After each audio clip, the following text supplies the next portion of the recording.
The White House is sending out new letters to several countries telling them to come to terms on a new trade deal or face steep tariffs come August 1st. This as President Trump is hosting a summit with several African leaders at the White House today. At the table, Gabon, Guinea-Bissau, Liberia, and Mauritania, as well as Senegal. While speaking with reporters, President Trump discussed how his administration decided on who would receive tariffs and how much each country would be taxed. The formula was a formula based on common sense, based on deficits, based on how we've been treated over the years, and based on raw numbers. And we're going to have a couple of more coming out today. And let's bring in CBS News senior White House correspondent Weijia Jiang for more on this. Weijia, always a pleasure to see you. What more are we learning about these new trade letters that the White House is sending out?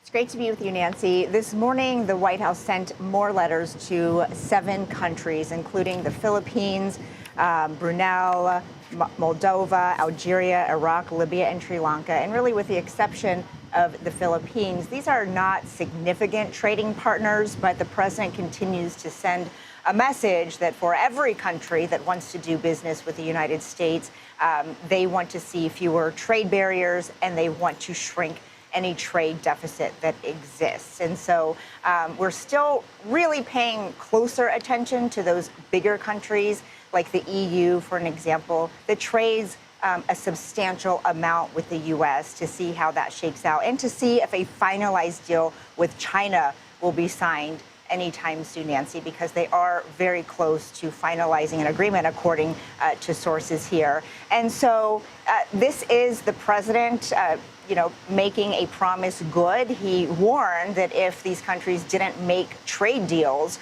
with the U.S., that they would ultimately face these reciprocal tariffs. And so batch by batch, we are seeing countries getting notification. I will also say, though, Nancy, that the door is never completely closed with this administration, and they are not set to start paying those tariffs until August. And so if they reach a deal between now and August, things could change for any of these countries. Still plenty of time until then, I guess. Weijia, on another note, during yesterday's cabinet meeting, President Trump spoke rather bluntly about his disappointment with Russian President Vladimir Putin.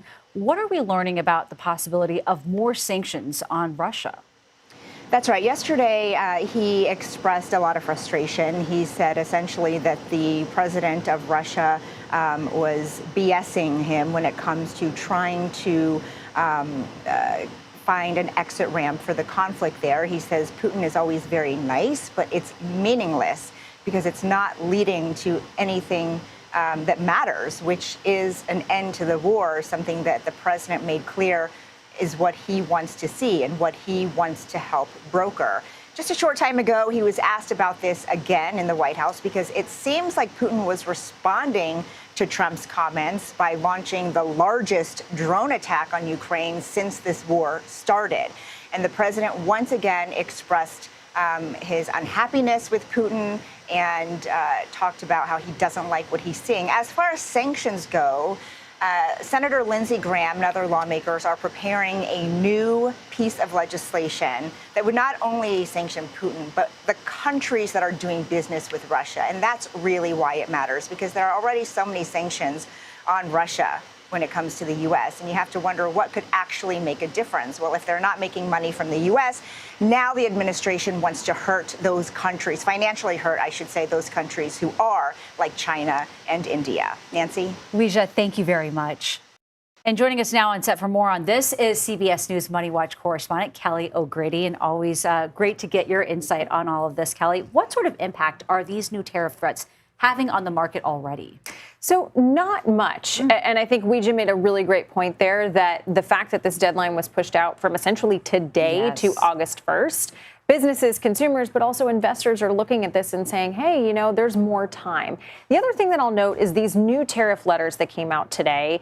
It's Brunei, it's Moldova, it's Algeria, not our biggest trading partners. What investors are looking for beyond any movement with China, which of course we know there's already the framework of a deal there, is the European Union, India, Taiwan, Brazil, countries that we do either a lot of trading with or have things that are very important. I mentioned Taiwan because all of the semiconductor chips nearly in the world that power AI, that's a really big one.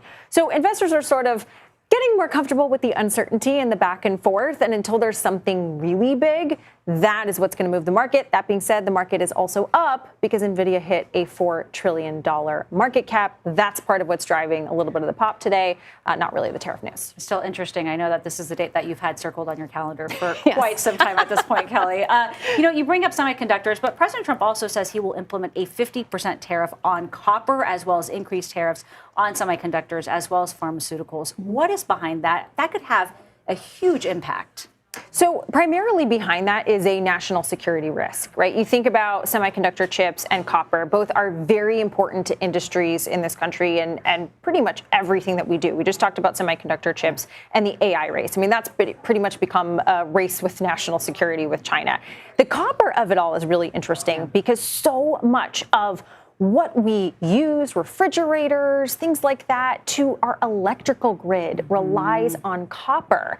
And so you think about a potential price increase there, that could flow through to a lot of things, including the price of electricity, which is already very high in New York, as I'm sure you know. But on the flip side, all of those things are very important. So having copper essentially made, quote, in-house would be beneficial. So sort of, I can see his point there, but it could mean higher prices in the short term. And it can also take quite a bit of time to start making copper in-house, so to speak. Yeah, we only make about 50% now. Wow. Kelly O'Grady, thank you very much.